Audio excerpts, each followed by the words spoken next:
Welcome, welcome, welcome. This is Federation Friday, TGIFF. Good evening, Marty. How are you? Doing well, John. How about yourself? Not bad, not bad. That intro is getting longer and longer every week, isn't it? I'm loving it, but I would like to point out I'm coming to you from my own basement, not my parents' basement. So there. Okay, you've won up to us. Okay. When was the last time you saw that spot? Oh my God. It's got to be at least 20 years ago. Yeah, At the space. least. What did the Space Channel turn into? Didn't it turn into? It didn't turn Well, I into think sci-fi, did it? No, because sci. no, space was the Canadian sci-fi. Oh, was it? Okay, because Yeah, I remember it being down here.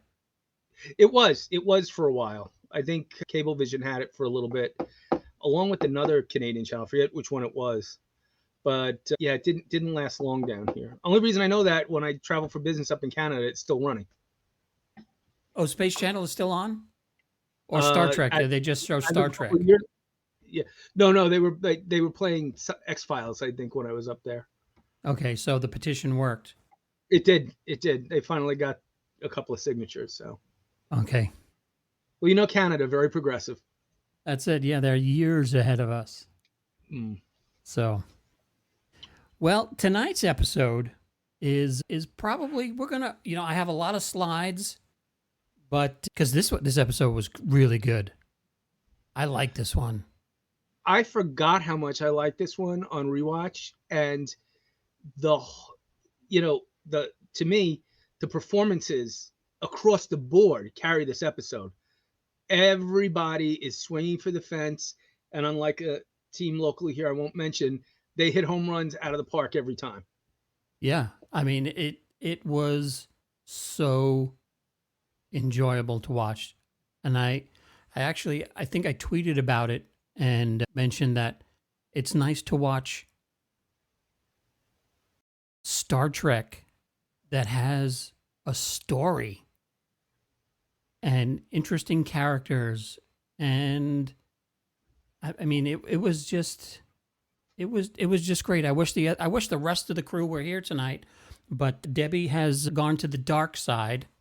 Apparently, her other show on Geek News Now, I don't even know what the Cantina Happy Hour.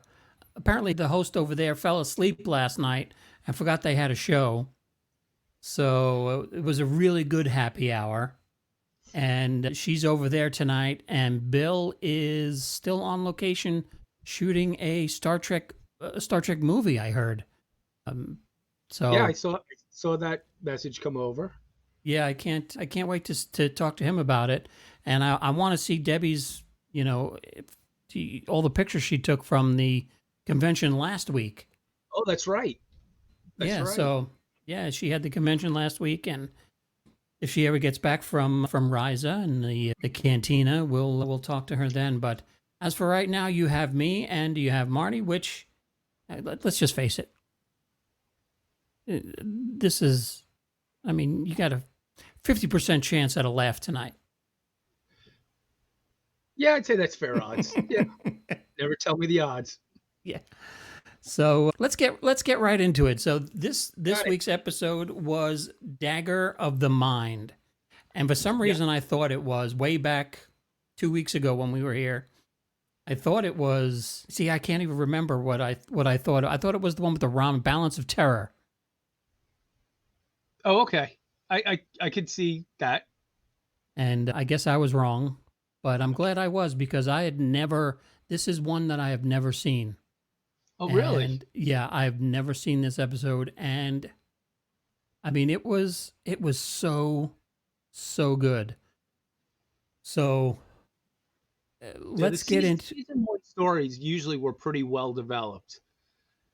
Season two we had a mix, and then by season three it was very formulaic. But some of these season one ones are real gems. Now this one had me. I'm watching this going. This is so good. Why did this show get canceled? But I guess you just explained that it kind of gets repetitive later on in the series. It becomes less story driven and more action driven. I think that a lot of critique early on was that it was too cerebral for television. I can see the argument through the light of 1960s Americana, but I think they did a disservice as the show went on to highlight more of that action. I think season 2 is a nice balance, but by season 3, it's all kind of right out of the gate action, red alert kind of thing. The Fred Freiberger touch, as I like to call it. So it kind of turns into New Trek, where everything has to be a shoot 'em up. Yeah, yeah. A lot of phasers being drawn and ship battles, things like that. Now, do you think that's because they kind of got bored with the characters and didn't know what kind of situations to put them in to flesh them out, or was it just a shot at ratings? Because Fridays it moved to Fridays, right? Mm-hmm. At Yep. 9 o'clock or 10 o'clock. What time was I it think on? if I'm not mistaken, I think it was like 8:30 to 9:30. Because, and I don't think you and I ever encountered that where they would put an hour show starting in the half-hour blocks. No. But apparently that was very common back then. You would do your half-hour sitcom, then an hour drama, and then maybe another half-hour short show at the end of the night, or the news. A lot of times the news came on at 10:30. Mm-hmm. And primetime actually started at 7. And by the time we were growing up, primetime started at 8. Right. Because people were working later and had to travel and get home, I guess. But we start this episode off in orbit of, is it Tantalos 5? Tantalus 5. Yep. And it's a penal colony that has a rehab program. So when I heard rehab, I was thinking a bunch of drunks, but okay. Yeah. But isn't it a rehab facility? It is a mental rehabilitation facility. Oh, I'm so glad you captured this slide. Because you know what I'm going to point out here, right? No, what do you? Well, if you look clearly, there's an extra sticker where it says doctor. Oh, yeah. And it was like, it's like, wow. Talk about wanting to be so proper. They was like, you can't send this. You didn't put his title on there. Yeah, get me the sticky pad. Get me the label maker. Where's the Post-it notes? Yeah, that I kind of cracked up when I saw that, because I just assumed that somebody didn't spell doctor wrong. Now, is that? I mean, it looks like a bottle of drugs, but apparently, I think it's like 3 feet tall. Yeah. So, is it just like a filled with giant pills, or are there a lot of regular size right. pills in there? It's got 50 doses. Take 3 times a day. Yeah. There's about 25 pills in there. They weigh 8 pounds apiece. Right. They look like a bowling ball. So we have 2, I guess, idiots on the transporters, and they can't figure out that they have to lower the shields before they can beam the drugs in. And luckily, I quit first day on the job transporter tech. Yeah, that would not be the. I'll wait for the next one. Yeah. It's my first time. You're on the bed going. No! Yeah. So. And, yeah. Go ahead. Then they bring this box. This box comes from the facility, and there's a special prize. Okay, can we talk about the box for a second? No, okay. Let's talk about the box for a second. Okay. I think I know where you're going. Okay, there's 2 things. Classified materials, and he's able to open it from the inside. There's no lock on this box. Okay. So it's about as safe as, I don't know, leaving classified materials next to your Corvette. Yeah. That's. Secondly, do not open until Christmas or ever. Yeah. Yeah, Well, I guess I didn't know where you were going because I'm reading the label on the box. go ahead. It's from the Bureau. It sounds like the Bill Clinton Library, the Yeah, Bureau of Penology. yeah. You open it up and there's a bunch of rubber dongs in there or something. Yeah, yeah, that kind of caught my attention too. Or it's going to Stockholm. Well, It's Swedish, Stockholm in Eurasia, it's a Swedish Nebraska. made, it's a Swedish made enlarger. It's like,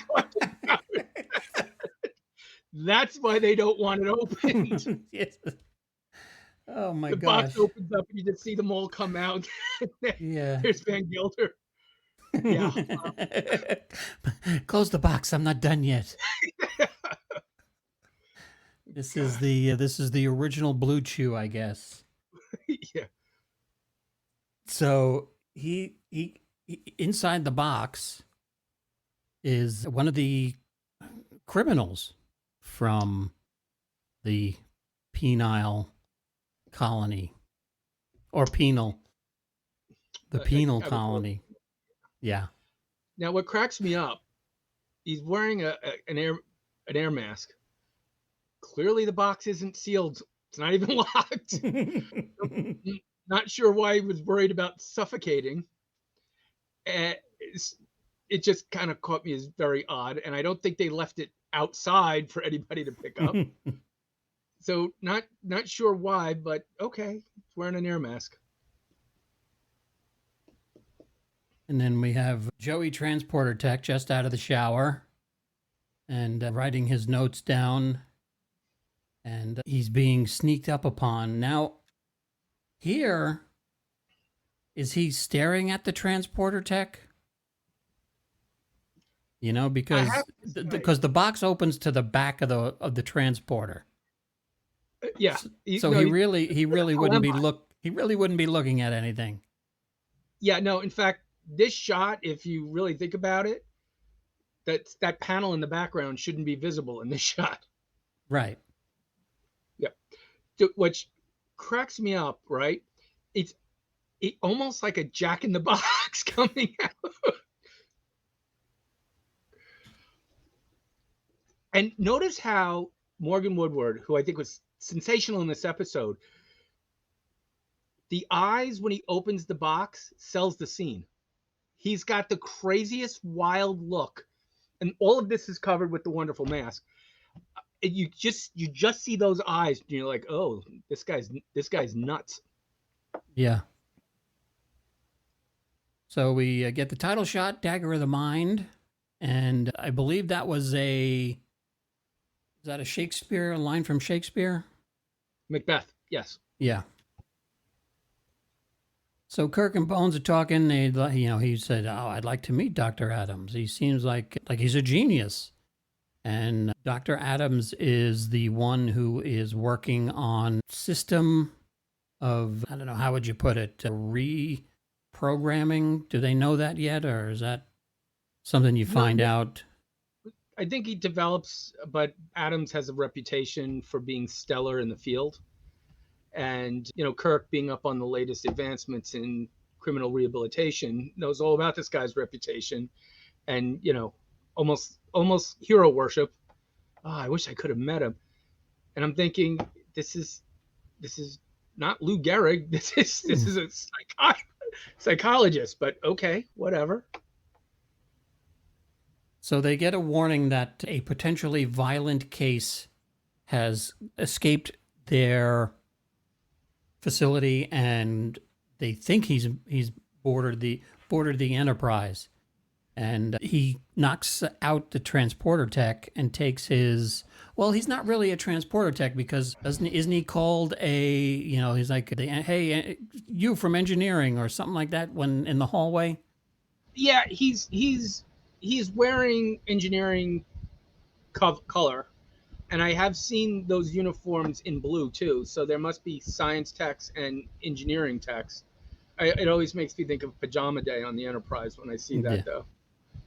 But those And coveralls, man, they're very popular in the 22nd century because when yes, they beam down to the penal colony, everybody's wearing them with that weird kind of 1970s church symbol on the side of it. yeah, I was trying to figure out what the that kind of reminded me of the Lost. Yeah, I could see it. When they I don't know, is it a flashback to the island travels back in time Back in time, yeah. and goes to where the island is run by the guy with the crazy eyes.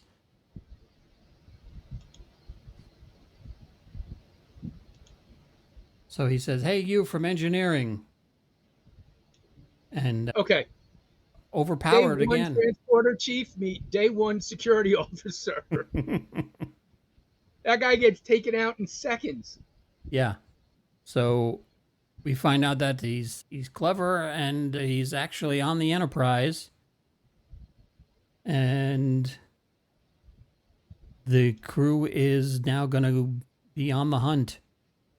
So they don't need to hunt too long because he comes right to the bridge and cracks this guy in the back of the neck. It's my first day. There's a lot of first dayers on There's a, this yeah, in this yeah. episode. Everybody wearing a red shirt is a rank amateur in this episode. You know, you're standing guard. Maybe you want to be facing the door. I'm not telling you how to do your job, but there's only one way off and on that bridge. Maybe you stand on the other side. You know, Or have somebody inside the elevator. like an elevator operator. Yeah. So we have Then in engineering, deck 6, ladies' lingerie, deck 5, menswear. he goes inside, takes out the security crew member, and he's trying to figure out who Captain Kirk is, and we get that extreme lighting on Kirk's face again. Makes him look really, really tough. And then this is where I thought it got really good, because he was like, anytime he tried to speak, he could not get the words out. The flash of pain that plays over his face, just incredible. Yeah. And it turns out that he's Van Gelder. And we don't know who Van Gelder is yet. Not to be confused with Van Wilder. Right. It was a And, completely different franchise. and he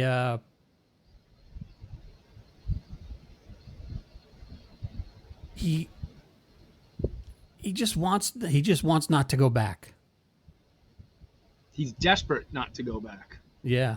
And he really looked like he did not want to go back. And then there's a great little nod. If you see Kirk's eyes kind of hint over to the left, Yep. Spock gets the message, and that's another clue that the crew, these guys are coalescing together and getting the signals, the silent signals that they could give each other. And Spock- Spock starts sliding over. And then you notice Kirk starts to walk to the left To get him to turn. to get him to turn. And this is where I think it went a little off. I didn't need the Kirk kick. Kirk Fu. Yeah, I didn't need the Kirk fu. I think it would have been better if he had just gotten him to turn and just let Spock do it. Just give him the neck pinch. Without having to have, a punch thrown or the kick or anything. I think that I would have liked that a little bit better. Yeah, I thought it was unnecessary too. So he gets the pinch and he's out. Wait, go back 2 slides. So right after this scene, go back one more. Right after this scene, everybody rushes around Van Gelder totally ignoring the poor guy laying on the floor in the background. Nobody, including McCoy, goes to check him out, who's been unconscious for the past 10 minutes. Just cracked me up when I watched it. Yeah. And her is still, she's still sitting, now she's leaning on the counter, taking a rest. But Sitting with buttons there. we get a nice, Approach view. yeah, it's pretty neat the way they, this is one of those shots that you're not going to get in the original. So I was appreciative of this, shot. It gave you a pretty cool look at the Enterprise as it flies by. And they get Van Gelder down to sick bay, and McCoy he says he pumps him up with, I don't know, I don't even remember how many. Almost 3 times the amount to calm him down. Yeah, I mean, and he mentions that he would start to talk and then seem like he's going crazy and then change the subject. McCoy's the first one to get an inkling that something's going on. Yeah, he was really good in this episode. I really enjoyed, he didn't have much to do, after this section of the episode, but yeah, because he even says there's a hint of truth in what he's saying. It's all, he's just trying to convey his instinct, right, to Kirk, and Kirk trusts him enough to believe his instinct. And then we have Kirk is just like, let's take him back and we'll drop him off. And Van Gelder, starts to get really nasty about, oh yeah, it's always somebody else's problem. Let me just hand it off and turn around and leave and not even worry about what's going on.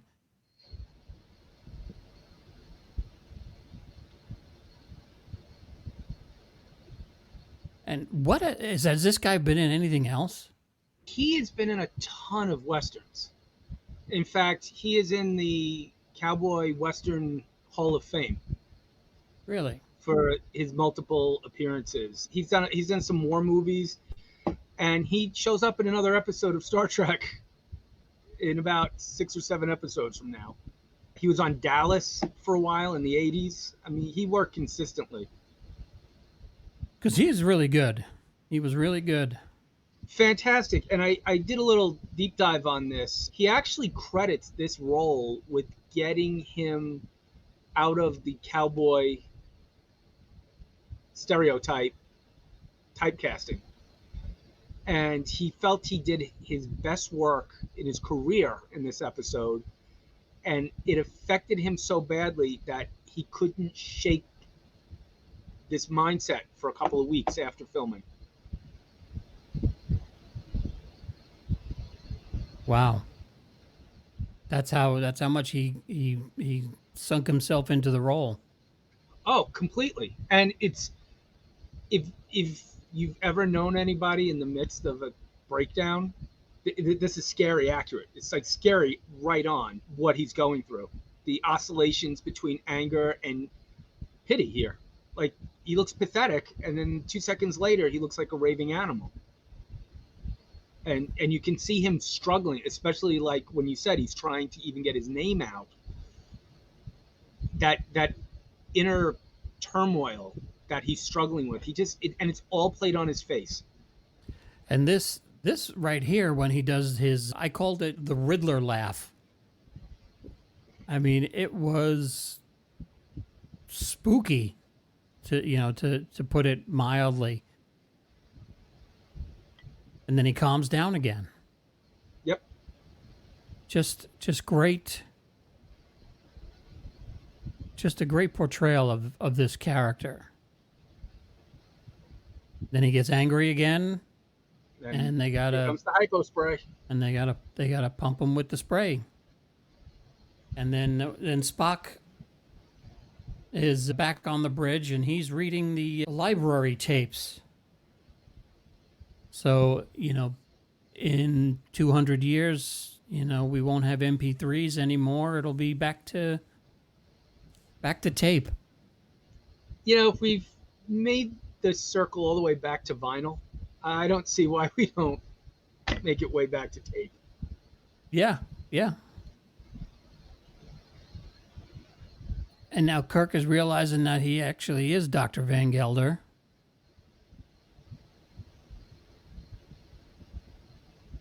And now I don't. The voice on the radio that comes across, and he's like, "Is Dr. Van Gelder all right?" I mean, I knew the voice before I could picture the actor before I actually saw him. I couldn't point where I'd known him from, what other old shows, but it's the type of voice that, like when he says, "Is Dr. Van Gelder all right? Are you and your people no injuries?" He just sounds so slimy. Yeah, and what's amazing during that sequence, right? As the episode plays on, you realize how sinister this is because, as a man of science, as a man who studies human nature, he's already got it mapped out and knows exactly how to manipulate them to get them down there. He's reassuring, "Oh, you keep your phaser, it's okay. I know how you would feel naked without it." And you know, when Helen suggests dropping the titles, and he's so magnanimous about the whole thing, and to me it's kind of like the spider and the fly. Like, Right. come on, come into my parlor, come on. Um, And he tries to yeah, blame it on Van Gelder. Van Gelder, he says Van Gelder was doing some work that got out of hand.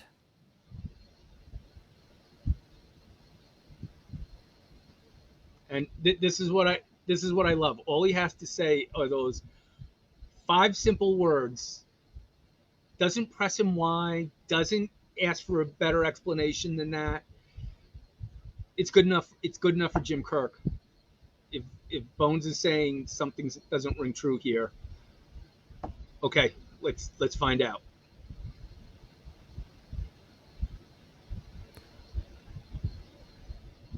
And they're Spock is saying completely that, bored. huh? Spock looks completely bored by the conversation. Yeah, he's like, I could have told you that.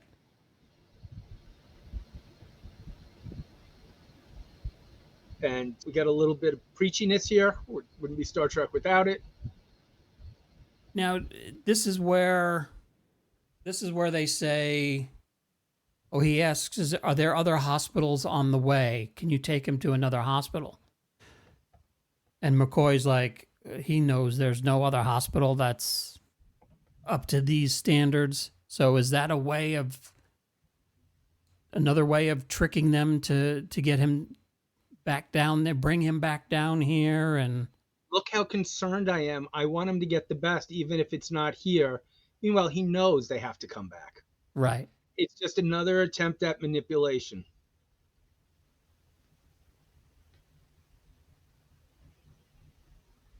Yeah. Are you passing by any nearby hospital facilities superior to ours? Just drop him off there and they'll take care of him. Mercy Point? Yeah. That Yeah, didn't last too long. that didn't last too long. And of course, Kirk's going to go down there. And he needs an assistant to go with him. So, of course, they're going to send the hottest one that they can find, right? I love that sequence.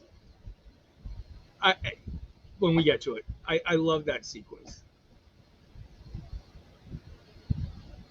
He's got a little smirk and he's got the eyebrow up, and he's like, one of our psychiatrists does have background in rehabilitative therapy. And I bet she does. she can really rehabilitate. I will tell you, I think Mariana Hill here was probably one of the most beautiful actresses to ever appear in a Star Trek episode. Spock even thinks so. Yeah, even Spock thinks so. Do you know what famous movie she was in? No, she does look familiar. Okay. She was Mrs. Fredo Corleone. Really? Yes, she was Fredo's wife in Godfather 2. And she worked nonstop through the 70s and 80s. She did a lot of television.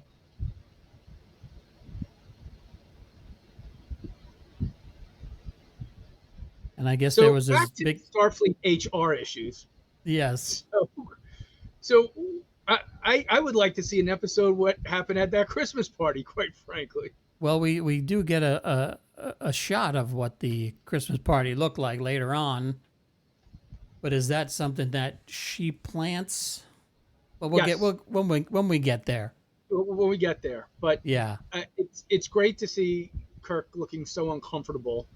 Yeah, nice to know they still celebrate Christmas Yeah, in space. in space Christmas.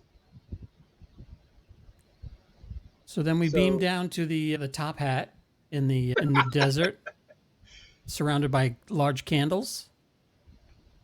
architecture by Cad Bane. That's true. Yeah. it's like it's like Cad Bane's head. Yeah. So they get into the elevator and it drops suddenly. And apparently Kirk And has a horrible fear of elevators. The way he runs and clutches her like a he's small child. he's saving her. I think if it was me, I would have gone a different choice with the scene. Yeah. And here And we then go. there he is. Now, I know you know where this guy's from. I've seen him so many times. I want to say like Hawaii Five-0, but I'm sure everybody that was on this show at one time appeared on Hawaii Five-0. He definitely was on Hawaii Five-0. But, you must know his most famous role. Inspector Frank Luger, Barney Miller. We're back to oh right, okay, Hey all there, right. Vaughn. He'd always plop into Barney's office with that top hat and the bow tie. Mm-hmm. Inspector Luger. He also was in Beneath the Planet of the Apes. He was the gorilla general. Okay, so that's why I recognize the voice. Where's your god now? after he shoots the bomb with the machine gun, and he also starred or co-starred in probably one of the greatest movies. It's one of my top 10 movies. He was in The Manchurian Candidate with Frank Sinatra, Mm-hmm. which if you haven't seen it, people go out and see that movie. Fantastic film. I haven't seen that one. I've seen the Denzel Washington one. Terrible film. Yeah, if you can seek out The Manchurian Candidate. It's fantastic movie, way ahead of its time. Just great film. And then there we have the dove and the sun logo Yes. with He's representing ET. the Society for Squashing Tiny Birds Under the Sun Yes, ministry. with I mean, look at that thumb. That's the thumb made for hitchhiking. Now, is it me, or I'm just going to say, is it a little racist of the Federation to assume everybody's got 5 fingers? Yeah, maybe. You know, and he's like infatuated with this doctor for some reason. Now, in that scene, note, he's handing Kirk just a little palm phaser. Right. Phaser 1. I'll bring this up later. So we're gonna just, I think we'll be able to get through the security screen, Captain. I'll turn it off, which was kind of spooky too. Because he's not even looking at him and he knows what No. he's trying to do. Yep, he just goes over. Yep, he's in total control of everything there. And these 2 strangers coming down, The incident with Van Gelder, he's not sweating it at all. And then this guy walks in. Lethe. Yeah. I This love my is. work. I literally go into work every day and say that with the same intonation in my voice. Yeah. And then the music cue behind that Yeah. kind of That gives it away. It was really, really good. the standard creepy Star Trek music cue.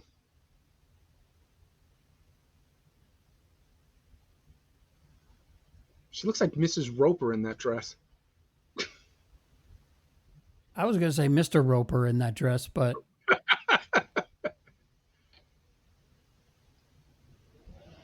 so now all of a sudden she is becoming, she is like on the doctor's side. Now Yeah. does the Defending. doctor, I mean, is she,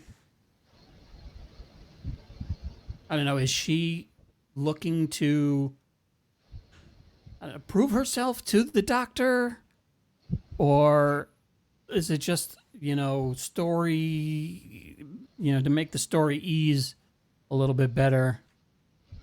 Well, I think she's telling the truth that they're, at this time, a lot of what they're doing is sound from a medical psychiatry standpoint.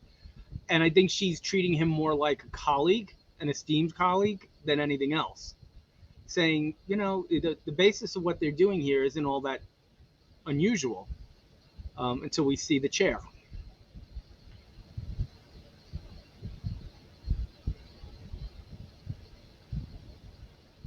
And that's that Seinfeld lighting again. Yes.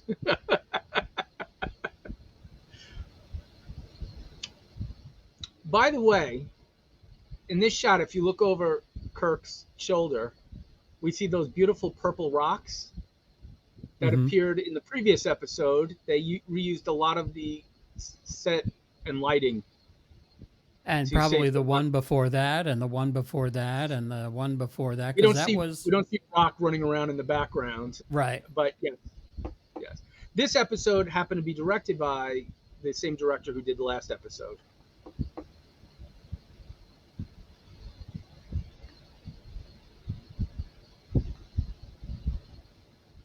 So So he here, yeah, Van Gelder's coming out of it a little bit. and Spock knows exactly what he needs to do. And I I wonder what. See, this is why I would love to invite some folks that were around watching these for the first time, because what do you think people thought when Spock grabs his head and does a mind meld? It definitely was out there. I mean, just even the concept of touching somebody's head and being able to read their thoughts. And this played very differently. They from what I was reading had a couple of different approaches they wanted to do, like holding the guy's stomach and holding his head, and and I think Nimoy was the one who really gave the most feedback that less is more when it comes to this. Even the way it's shot, it, with that tight close up, showing the intimacy of that bond was genius, I thought, because it's the two of them merging their thoughts together. You've got that beautiful, nice, tight close up, and through the dialogue, who are we? Right. We are something bigger. So they they sell it beautifully on every level. Yeah, and you have Van Gelder here talking about the neural neutralizer, giving us, you know, the impression that we're one step ahead. The crew is now one step ahead of the doctor, because now we know what the neural neutralizer is. And Spock's like, "Can you explain that?" and he says it's a room that they sit you in, and it's a lights, and they wipe your brain, and now all of a sudden they're in the room, and the doctor's like, They yeah, twist this you. is our Beautiful. this is our neural neutralizer. Welcome. This is a 2058 neural neutralizer. You're gonna love this, Captain. It's got all the bells and whistles, fully loaded. Well, that's not only it. Is before they even got there, he's like, well, I'm sorry you had to see this. I was hoping you wouldn't have to see this, Captain, because this was one of our failures. Yep. It's a Well, neural we get neutralizer. keep it here to remind us that nobody's perfect. Oh, Yeah. okay. Okay. And what's creepy is the assistant there, just like Leapy. They've got that blank kind of. How many people has he been using this on? And watching it back, because I watched it 2 or 3 times, Mm-hmm. because that's how much I enjoyed it, and I noticed these things on the second. I think it was the second watch. This is kind of like Heinz Reinhardt and the black hole, where he wipes everybody's mind to control them, because this he knows he's not going to get away with what he wants to do with going into the black hole. Right. So he's got to get everybody on his side, and he doesn't care how he's going to do it. Better living through lobotomy. And then we have the Eye of Sauron. Oh no, sorry. We have this wonderfully simple and effective plasticine light. Yes, HAL 1000. Yeah. Again, a lot of buttons here to control this. Well, Two he even knobs. says. Well, he even says. I mean, he's like, one turns it on, the other one turns the power up. That's So the bass and that's the treble. And yeah, go. it's all about the bass. Yeah.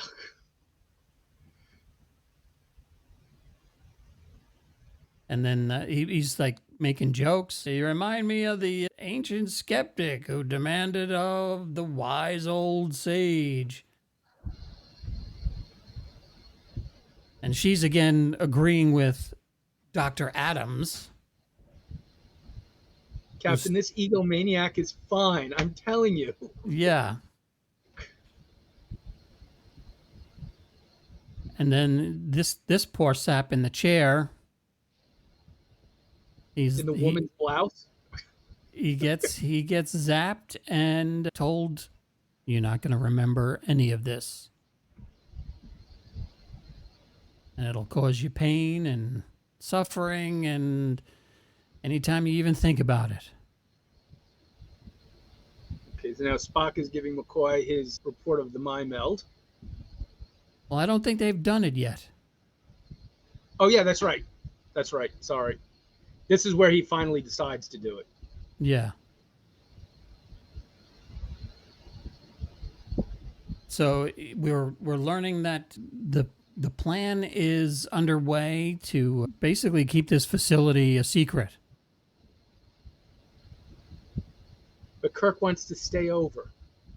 Yeah, we want to hang out one night. We want to revisit the Christmas party of 2289. And this was great. He's like, no, don't let him stay. Don't let him stay. And I thought this was going to play out a little bit differently, like check back in every 4 hours. But I guess, did they not make it 4 hours? Yeah, that was the impression I got. They didn't make it 4 hours. Because they do the mind meld right after he closes his communicator. They're off to find that room again. Right. So, yeah.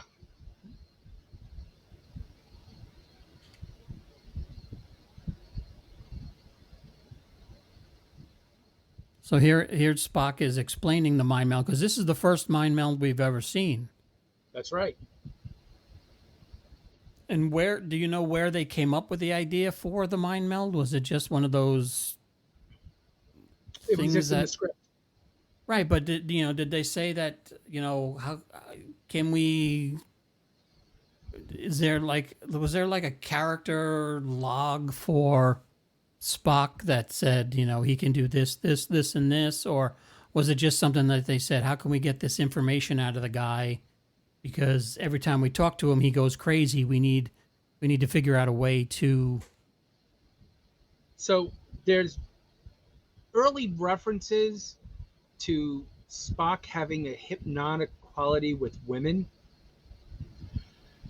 which is just drivel. So I believe in the script there's a reference to Vulcanian hypnosis, which is pretty broad term. So and a little hokey. What was he going to do? What watch the Right. Idic, watch the Right. Idic. It doesn't work. So I think it just kind of naturally progressed from discussions on the set how that was going to work.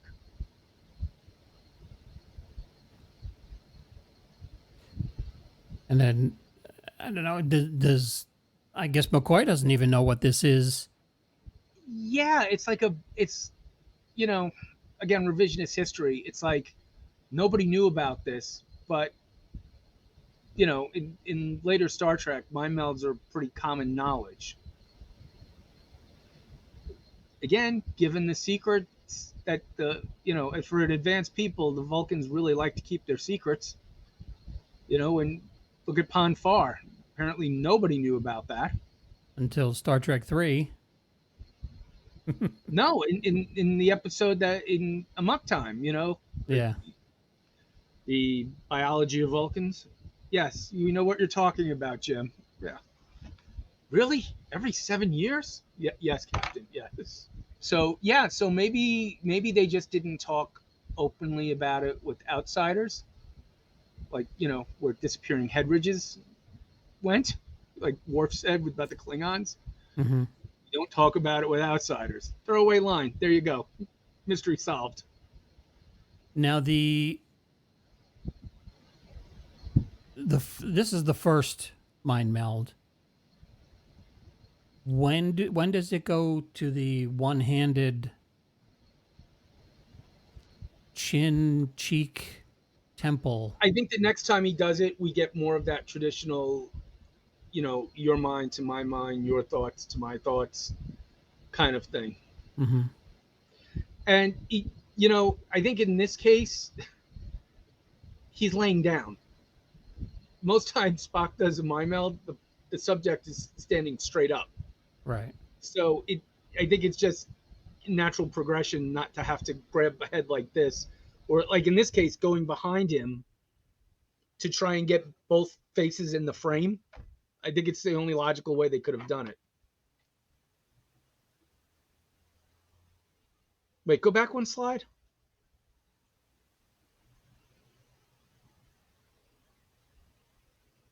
That one where, yeah, go back one more. When I saw this, I giggled because this is the exact body position I use when I try to get my dog's mouth open when she's got something that's supposed to Yeah, you have. gotta take your pill. Open up, open up, open up. What did you have?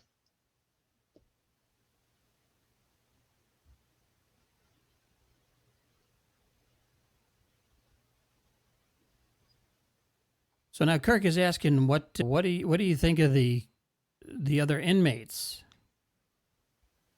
And I mean, she's like, oh, they seem fine, except for the cold blank stare.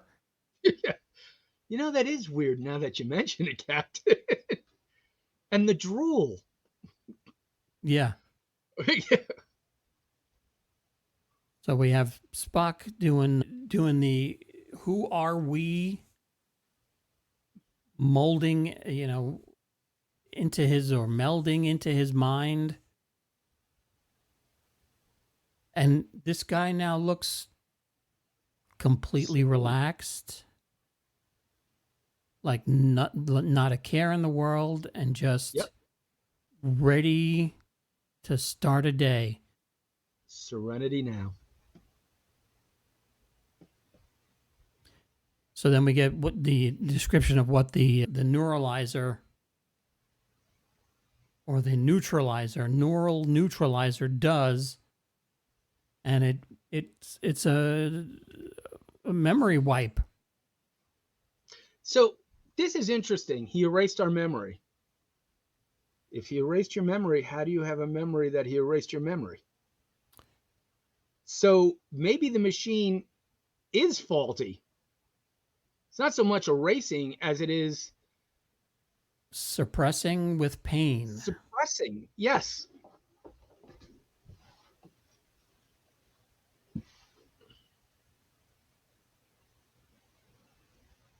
So then we have Kirk, who's like, this does not look like it's the safest of machines.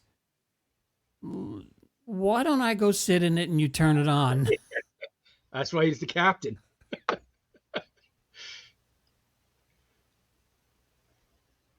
The only thing missing from that scene was him yelling, "Fire this sucker up." He just went in there, got in the chair. Well, he likes chairs. Yeah, he does. He does. He does. So then he goes blank, and then he says, "Anytime you're ready, just turn it on for a second or two." And she's like, "We already turned it on." Mr. President, I mean Captain.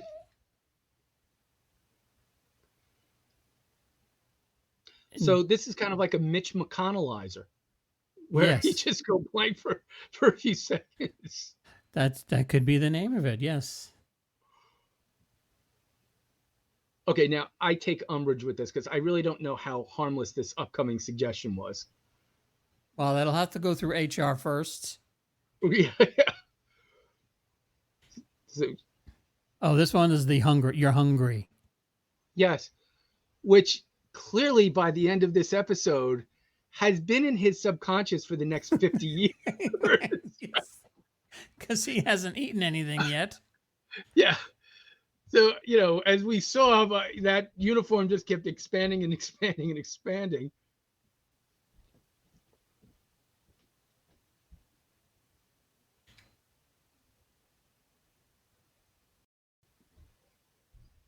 Can't understand why they say it doesn't work. Well, it seems to be working fine. So, this is a little weird. An unusual suggestion, something we can be sure of, right? So instead of just saying, when you awaken and I say the word, chicken, you're going to stand up and sing the Star Spangled Banner or have an incredible urge to sing the Star Spangled Banner. No, she decides, a professional psychiatrist, keep in mind, to implant a whole bunch of alternate dirty thoughts in his head. like he needed more. Yeah, yeah. Yeah. She essentially gives a book of matches to an arsonist. What could go wrong? Remember that time you tried to get me drunk and take me back to my quarter? Remember that time you got to second base in the supply closet in the science lab? We're going to take that a little further right now. And here we get I guess this is a shot of the memories that she's implanted. Yep. He sweeps her up into his cabin. A little foggy. It's a little foggy. Little mist around the edges. There's a background shot, I don't know if you captured it, where it's all red light in the background. Oh, there it is. A little sexy red light going on there. Remember, this is her boss. Yeah. So, really, and look at the smile on his face. He's fine with it. And then we get surprised with the doctor, and he now wants to turn this thing up to 11.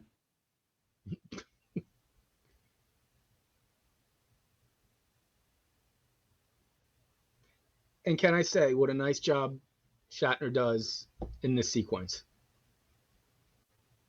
He doesn't overact, in my opinion. He's very restrained and he sells it.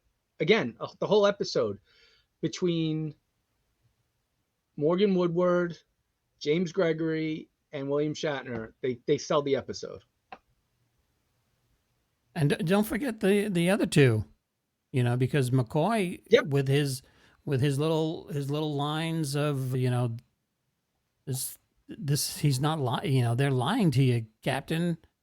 And Spock, when he got the hint of the eye line change and sneak up behind him.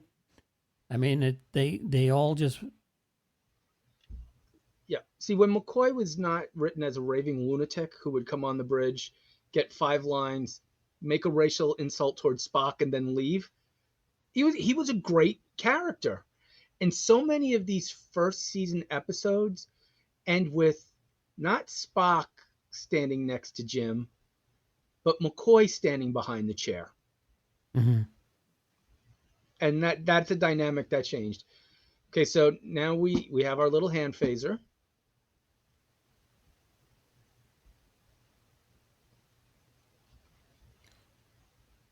And he tells him he's trying to call the Enterprise. And they turn it up to 11. And I wonder what makes it that Kirk is able to snap out of it so quickly.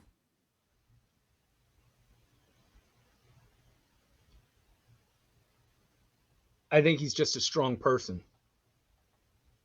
Because I think even Dr. Adams says something like, I'm impressed, but Dr. Van Gelder was on the floor sobbing by this point. So I think it's just that Jim Kirk has a strong will and, he's fighting it. But again, I kind of like scratched my head because trying to contact the Enterprise at that point is pointless. The shield is up. Right. No communication is going to get through. So you're not doing yourself any favor there. Except pain. Except pain, yeah. And then we're back in the cell room, or his quarters, and he says something to the effect of, they didn't even ask me any questions. Yeah. The other thing is, she's in the control room. He's talking in the speaker. Why doesn't she start yelling counter commands into the microphone? Yeah. They didn't have her mouth covered.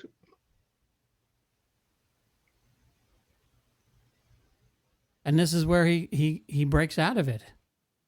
Yeah, he snaps out of it. I remember. He's slowly coming out of it. And then he's sends her down the air duct. Come on, come down to Tantalus 5. Have a few drinks. It'll be fun. Yeah. And then there's another Christmas connection. That's it. This is the Christmas episode. Yep. Closest will come. Now, Jim Kirk beams down with his tiny little hand phaser. Why is the penal colony better armed than Kirk when he comes down? They've got phaser too.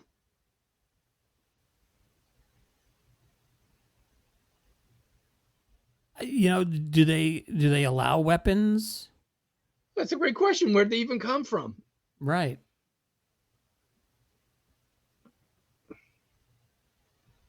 And then she's crawling through the cleanest air ducts I've ever seen. Well, maintenance droids, they come in, sweep up. Thank God they have all that purple light in there too, because you wouldn't be able to find your way around without it.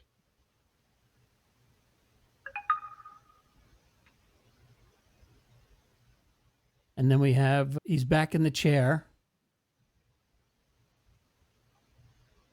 And he's going to finish the job.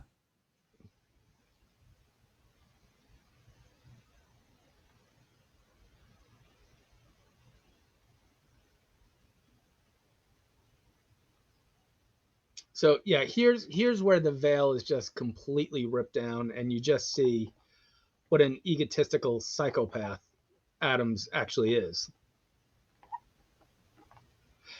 And you got to remember, we're only at this point 20 years removed from the end of World War II, where horrible, evil doctors went unchecked doing all kinds of horrible, terrible experiments. Hmm. So, that kind of hit home for me too. Here's this guy, a physician who, first oath is to do no harm, and that's all he's doing. He's not even defending why he's doing it. He's not saying, I have success. This does work.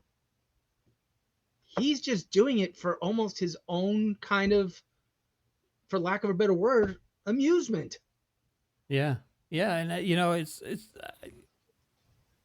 I thought they were going to go down the road of this not actually being Dr. Adams, this being one of the patients who got control of the chair, That would have been an interesting twist. and somehow they were able to forge the records that this guy was Dr. Adams, and that's why Van Gelder escaped. He was finally able to get free, so he thought he could go warn everybody that Adams, Adams is dead. He's been dead for years. When I got here, because he just moved in, right? Van Gelder just Yeah. arrived. What did they say? 6 months ago, something like Yeah. that. So when Van Gelder gets in, it could have been that he discovered that this is not Adams. I know Dr. Adams, and this is not Dr. Adams. Or how about this? What that whole cover story where Van Gelder went in the machine and went crazy? Why wasn't that Adams' story?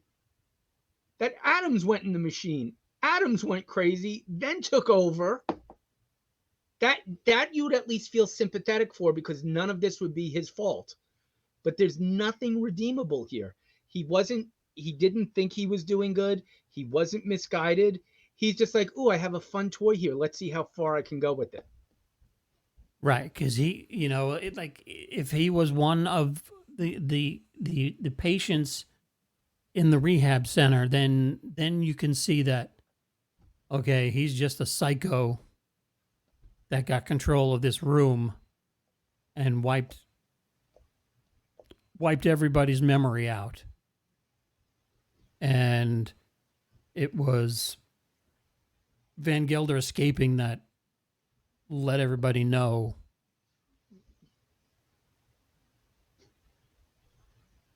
Now there's facial acting.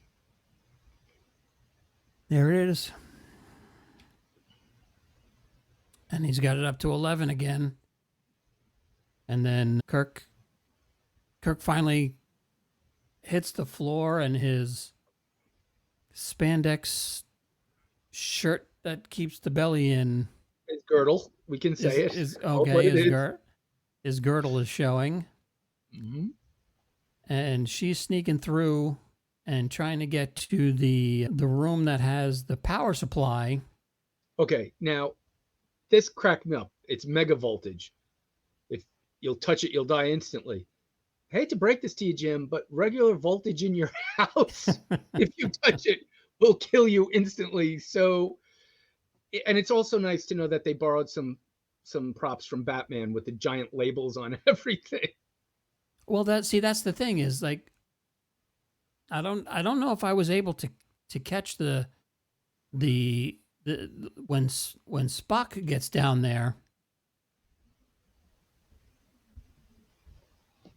So they want to get him back in the chair, and he gets picked up.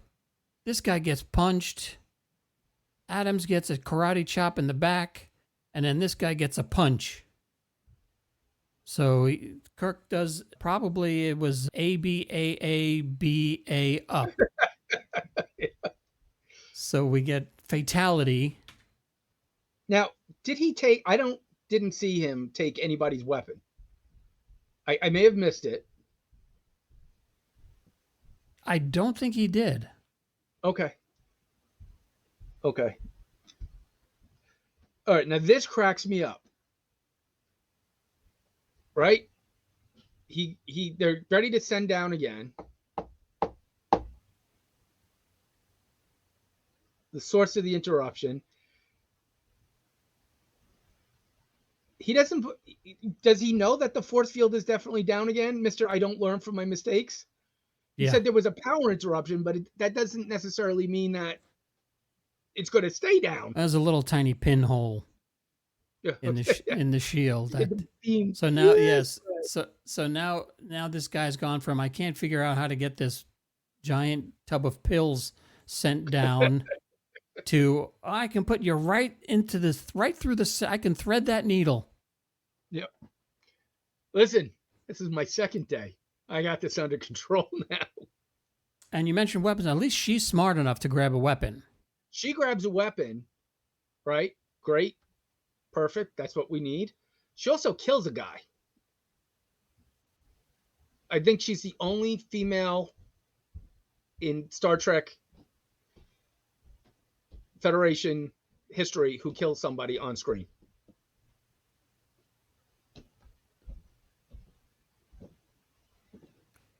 So we have Spock. Spock beams down, and I didn't get a shot of it. I tried so hard. I couldn't quite actually freeze frame it on the image that I wanted, but he turns the power back up. Yeah, thanks, Spock. And then walks over to another set of switches after he opens the door up and starts punching buttons, and that label actually says security shield power. Yeah. So we had to turn it back on to turn it back off. Yeah. So it was Spock was the head of Microsoft support. Have you turned it off and turned it on? What's even better about that scene, now the security shield is critically important, right? The switches are in a box that is locked with a luggage padlock. And Spock, who's carrying a phaser, decides to try and bang the lock off instead of just shooting it. Yeah. Well, I guess it's better than just putting a label on it that says "Do not open." Yeah, that's true. Don't worry, we're good. It's got a label on it. They won't open it. We get back to the lab, and this guy's been knocked out, and they turn the machine on, and I guess they just fry his brain. Well, the machine was on, right? When Kirk left them. They were Maybe. Yeah. Well, no, I don't think it would have been on, because that when they had the fight. Weren't they trying to get him back in the chair when the light was on? So wouldn't they all have been affected? Yeah. But he's the only one who... Where'd the other two guys go? I had to go back and watch.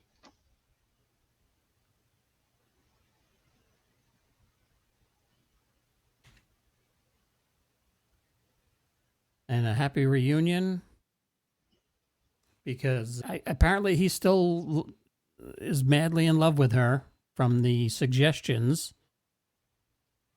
Maybe yes, maybe no. I mean, it is Jim Kirk. And he's hungry. He needs a sandwich. My favorite reaction shot. This again. Right, you would expect this like towards like the middle or ending of season 2, where it's like, oh, can you keep it in your shorts? Like another report to HR.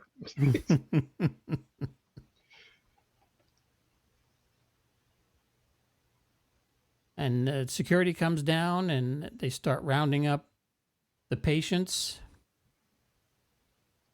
And Kirk has got a regular phaser 2 now. So I don't know where he got that from. Probably hers. Or maybe he took hers. Of course. There we go. And that's the first time he says that. Because he never actually says he's dead Jim. Right? He That no was he like, yeah he does. We're still a little while away from that. Remember, everybody's still finding their groove here.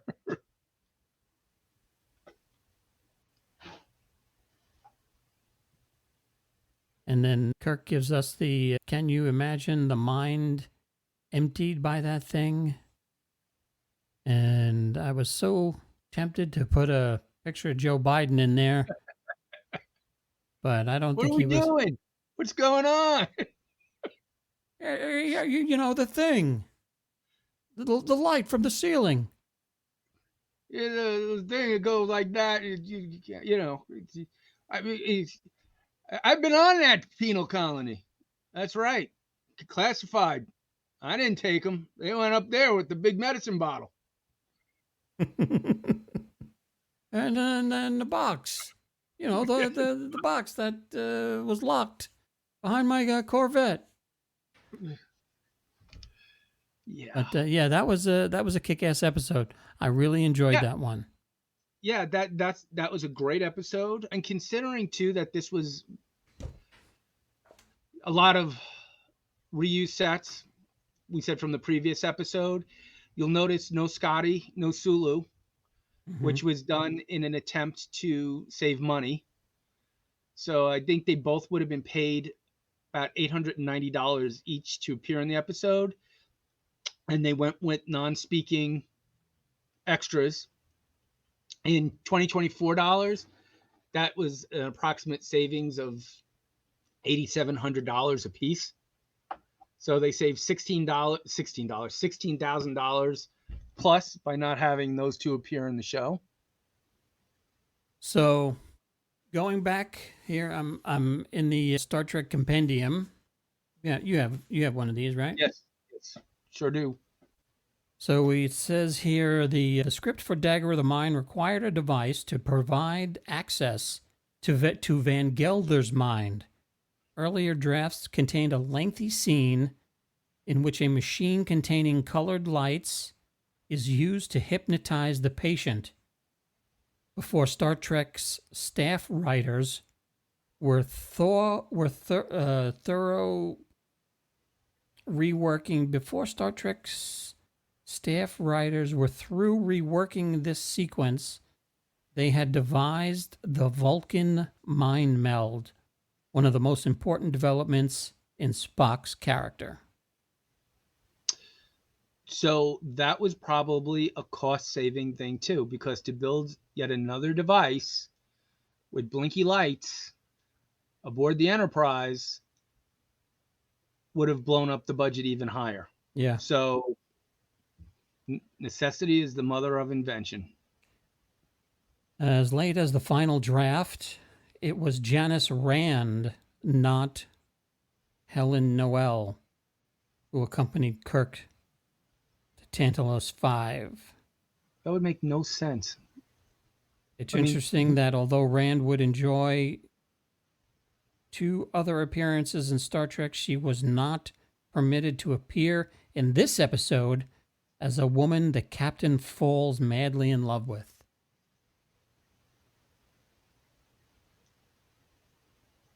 Okay. But doesn't Janice kind of have the hots for? Yeah, they kind of realized that they couldn't have the captain's attention divided between a woman and Spock. No, just kidding, and his ship. So I think that's why, amongst other reasons, that she was let go. And it says this may be the clearest indication as why Janice was soon to be written out of the Trek format. After backing Kirk into a corner by creating the possibility of a relationship between the two and attempted R word in The Enemy Within, Mm. Janice wanting to show Kirk her legs in Miri. Someone probably decided that such a relationship would not only limit the series, but the range of Kirk's entanglements, I guess, as a womanizer. I get it. I get it. Hey, Mr. Mark D with a C, how are you? Thanks for stopping by. Thank you. Yeah, I think it worked out for the best. I think, having a regular presence like that would have been a distraction. And I think the person who benefited the most out of it was Nichelle. Because again, this is an episode she had very, very little to do in. But without Janice there, I think some of the lines that would have gone to Janice eventually wound up going to Nichelle in future episodes. Right. Where was I? James Gregory's lovingly diabolical portrayal of Dr. Adams makes up for many defects in the story, but Morgan Woodward's Van Gelder who steals the show. Woodward's pain and intensity are frighteningly convincing, and the actor's operatic training gave him great vocal projection and control. Woodward also appeared as Captain Tracy in the Omega Glory. Did that have a hole in the script, that one? No, that's another great performance by him, though. uh, Yeah, I almost watched that one after that. After watching this one today, it was like, oh yeah, he was Captain Ron Tracy. I'm like, that's a good episode. And then I was like, I'm gonna watch them in order. the chair in the neural neutralizer room is also seen in Operation Annihilate and an altered form in Whom Gods Destroy. Yep, that prop comes back. Whom Gods Destroy, where we visit another penal colony. Now, in this book, we have Dagger of the Mind coming in at number 11. And the next episode in the book, number 12, is Miri.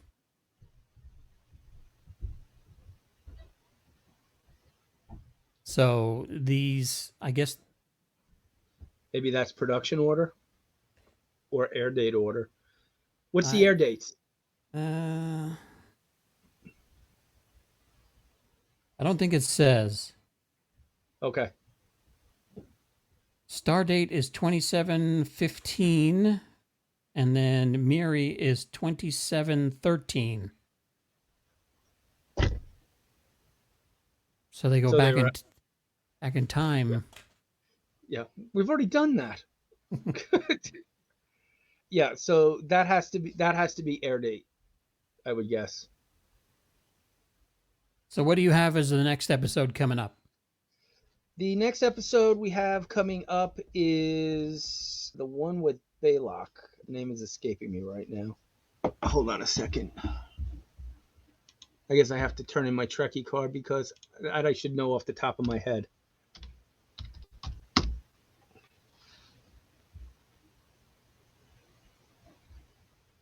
Because in the book here, it's, like I said, Miri, and then the one after that is Carbonite Maneuver.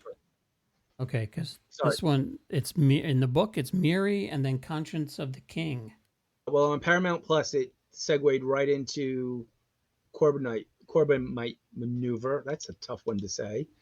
Which, according to what we have here, so season 1 episodes.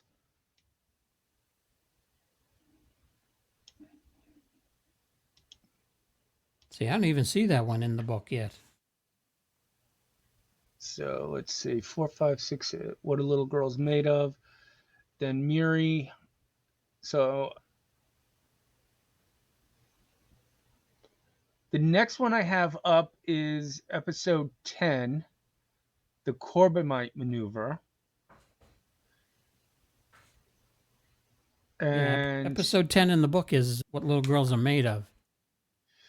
So if we look at that, right? So What Little Girls Are Made Of aired October 20th, 66. Miri aired October 27th, 66.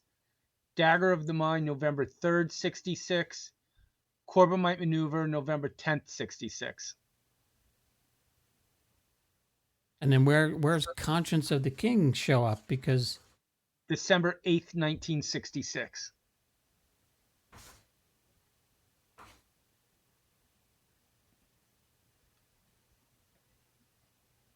so I don't even see the Corbo maneuver in here.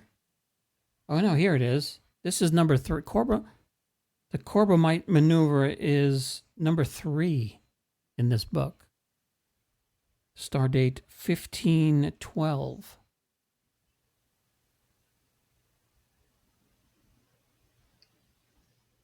Okay, So so if he reads the if he's doing his intro in the beginning, Captain's Log, Star date, we're gonna jump back in time quite a ways.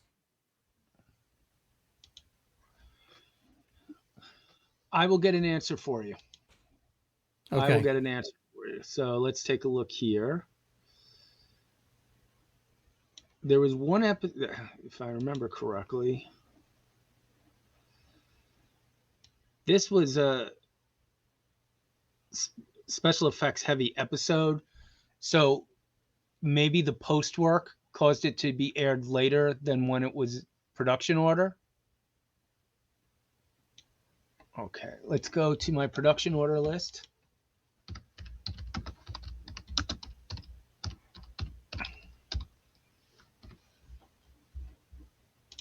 Okay, so according to this,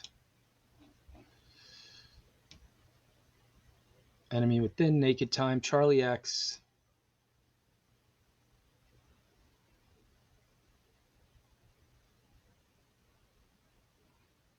Okay, Conscious of the King would be. So according to what I have here, the production order is as follows.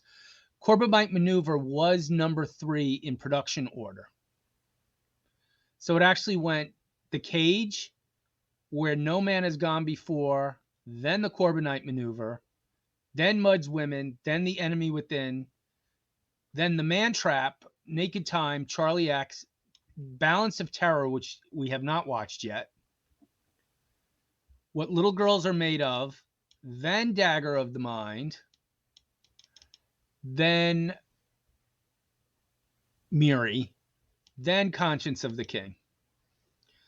So I guess Paramount has them in air date order, not production order.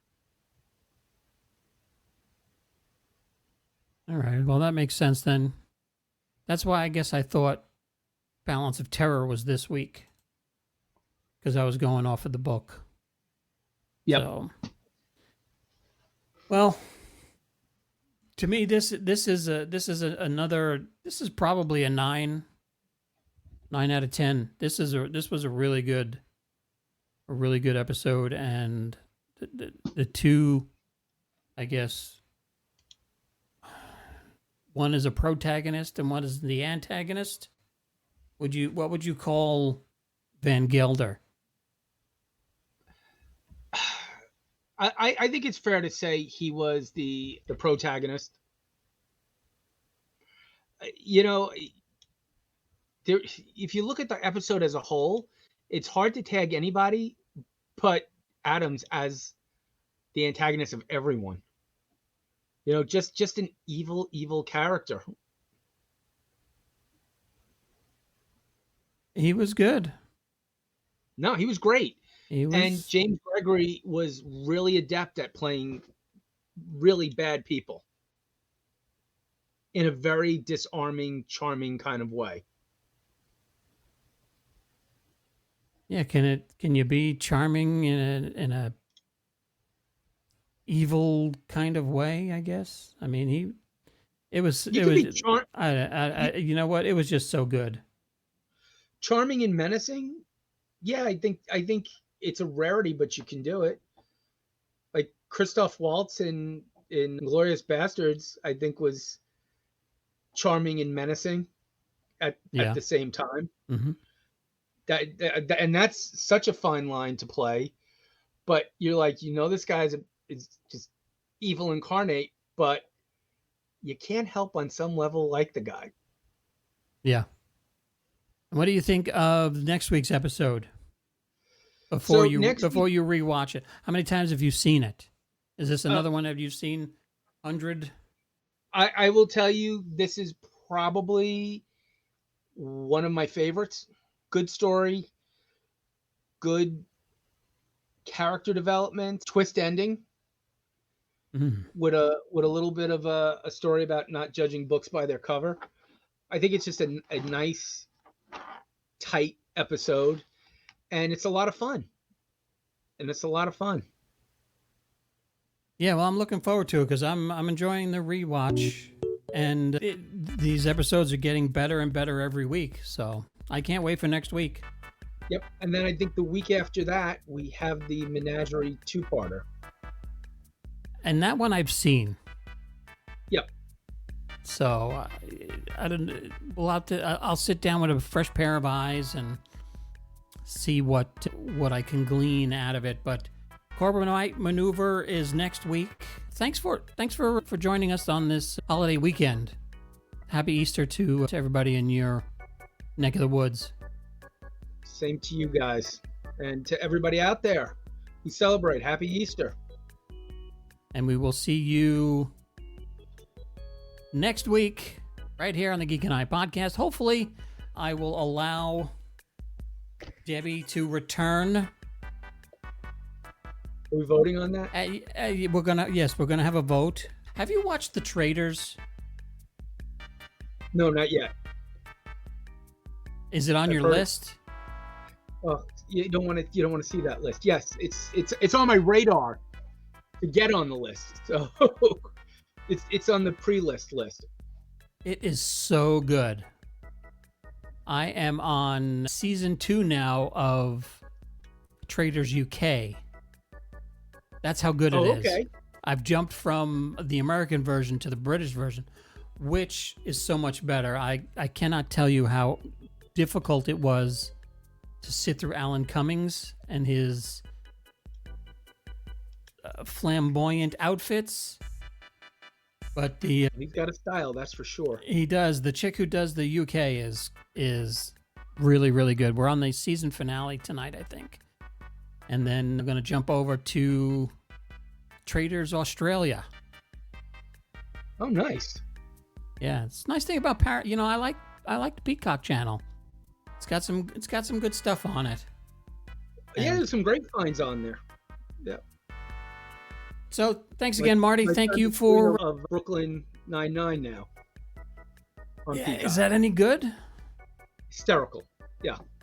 Yeah, definitely worth a watch. And I actually didn't he watched it when it was first on. just pass? Yeah, he did. Andre, we just lost. And then today was Lou Gossett Jr. Lugasi Jr. Yeah, deep respect for Lugasi Jr. I another one of these actors who elevated everything he was in, Yeah. including Jaws 3. Yes. Yeah. And Alvin then Bouchard. Iron Eagle. I remember Iron Eagle. Iron Eagle. I keep saying Chappie Sinclair, right? He's not Iron Eagle. That's the announcer for the Jets. Iron. Or was. It's Iron Eagle. Yeah. So. All right, Marty. Happy Easter. We will see you next week. I'm going to a 10 o'clock show here in Texas of Godzilla X Kong. The Awesome. new normal or something like that. I forget what it's called.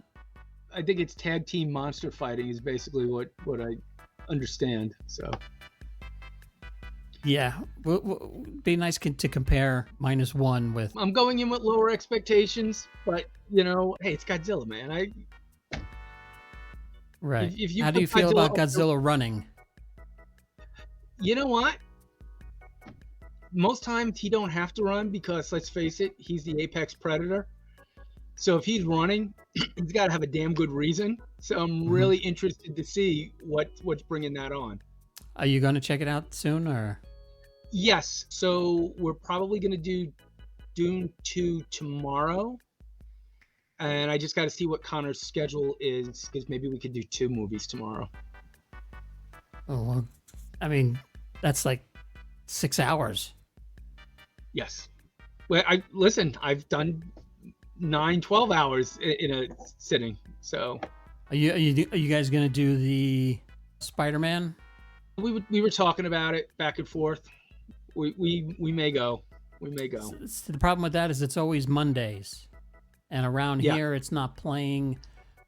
It's playing in Plano, which is, gosh, at that time 7 o'clock ish. It's an hour drive. It's only like 20 miles, but it's like an hour and a half drive to get to Plano, and probably like $15 in tolls. I was gonna say you do remember where you used to live, right? So an hour for 20 miles. That's That is true. I mean, yeah, it's 20 minutes used to take you an hour. yeah, yeah. So A 3-hour trip from here to Manhattan most times when I go pick him up. how long is he Doesn't home matter for? what time. Is he on spring break or? No, he was on break last week, so he's supposed to go back on Monday. But spoiler alert, he's supposed to go back Sunday night. But spoiler alert, he's probably going back on Monday Okay. and missing one class. So All right. Well, tell him I said hi. Tell everybody Will down do. in the McDonald clan McDonald McDonald. that I said hi and happy Easter. And we will catch Yep. you next week Got it. right here on what is this? TGIFF Friday. Federation Friday. That's right. Yeah, we're Yeah. not doing acronyms anymore. There's too many letters. Yeah. And I've had too many peeps, so Okay. I Sugar rush. well, I don't know Sugar. what it is. It's wearing off. I think I need to go stop. I need to have like another pack of peeps. There you go. Get me through this movie tonight. We will see you guys next week. Thanks again for All right. watching, and we'll let you know what we thought of Godzilla next week. Have a good night, everybody. Cross. All right. Bye, guys.